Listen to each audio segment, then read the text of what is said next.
अस्सलाम वालेकुम। मोहतरम नाज़रीन, चप्पल उल्टी पड़ी हो तो क्या उसको सीधा करना ज़रूरी होता है या ना भी करें तो कोई मसला नहीं है। इस बारे में आपको मुख्तलिफ़ बातें सुनने को मिलती हैं। इसमें ऐसा भी सुनने को मिलता है कि लोग कहते हैं कि चप्पल उल्टी पड़ी हो अगर सीधी ना करें तो उस घर में लड़ाई होती है। और भी मुख्तलिफ़ इलाक़ों में मुख्तलिफ़ बातें आपको सुनने को मिलती हैं।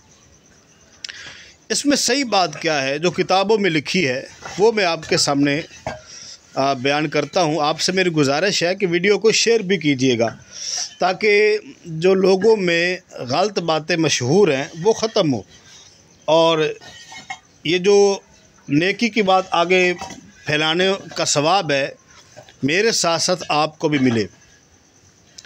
किताबों में ये बात मौजूद है कि उल्टी चप्पल शैतान का तख्त होता है जिस पर शैतान बैठता है, और चप्पल उल्टी हो अगर उसको सीधा ना करें, उल्टा ही पड़ा रहने दें और देख भी लिया तो इससे माल में तंगी आती है।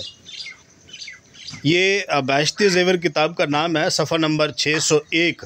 उस पर यह बात मौजूद है कि चप्पल उल्टी पड़ी हो तो उसको सीधा कर देना चाहिए। बाकी जो ये कहते हैं कि उसमें लड़ाई घर में हो जाती है और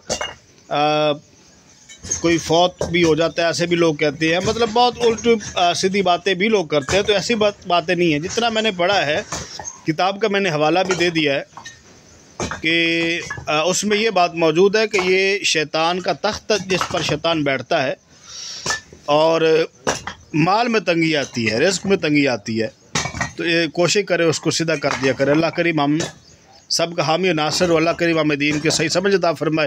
वीडियो को लाइक कर दे। चैनल को सब्सक्राइब नहीं किया तो चैनल को भी सब्सक्राइब कर दे। नई वीडियो के साथ फिर हाज़िर होंगे। अस्सलाम वालेकुम व रहमतुल्लाहि व बरकातुहू।